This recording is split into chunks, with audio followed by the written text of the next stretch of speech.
ನನ್ನ ಕೈಯಲ್ಲಿ ಬಟಾಟೆ ಉಂಟು. ಇದರಲ್ಲಿ ನಾನು ನಿಮ್ಗೆ ಬಟಾಟೆ ಅಂಬಡೆ ಮಾಡೋದು ಹೇಗಂತ ಹೇಳಿ ತಿಳಿಸಿಕೊಡ್ತೇನೆ.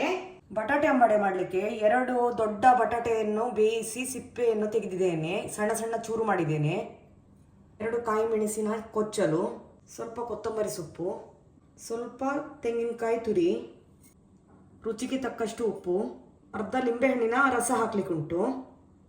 ಬಟಾಟೆಯನ್ನು ಹಾಕುವ, ಕಾಯಿ ಮೆಣಸಿನ ಕೊಚ್ಚಲು, ತೆಂಗಿನಕಾಯಿ ತುರಿ, ಸ್ವಲ್ಪ ಕೊತ್ತಂಬರಿ ಸೊಪ್ಪು, ರುಚಿಗೆ ತಕ್ಕಷ್ಟು ಉಪ್ಪು, ಲಿಂಬೆಹಣ್ಣಿನ ರಸ ಹಿಂಡಿ ಹಾಕ್ತಿದ್ದೇನೆ.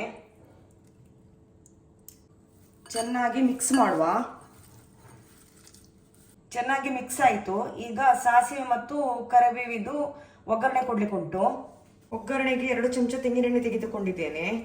ಅರ್ಧ ಚಮಚದಷ್ಟು ಸಾಸಿವೆಯನ್ನು ಹಾಕುವ, ಸ್ವಲ್ಪ ಕರಿಬೇವು,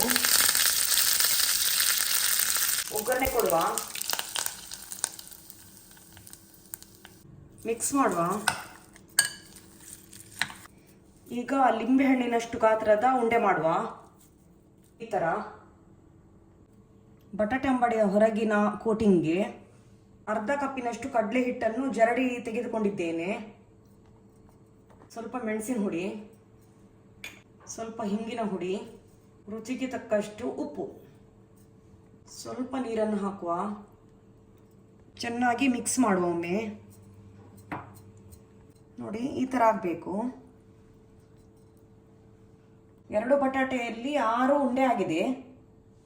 ಅಂಬಡೆಯನ್ನು ಕರಿಯಲು ತೆಂಗಿನೆಣ್ಣೆ ಹಾಕುವ, ಕಡಲೆ ಹಿಟ್ಟಿನೊಟ್ಟಿಗೆ ಕೋಟ್ ಮಾಡುವ.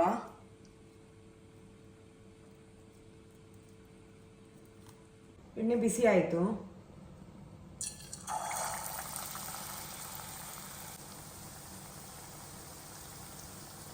ಮೇಲೆ ಕೆಳಗೆ ಮಾಡುವ. ಒಮ್ಮೆ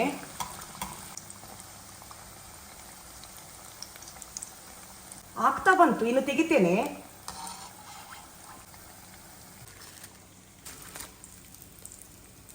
ನಮ್ಮ ಡಿಲಿಷಿಯಸ್ ಬಟಾಟೆ ಅಂಬಡೆ ರೆಡಿ ಆಯಿತು ನೋಡಿ.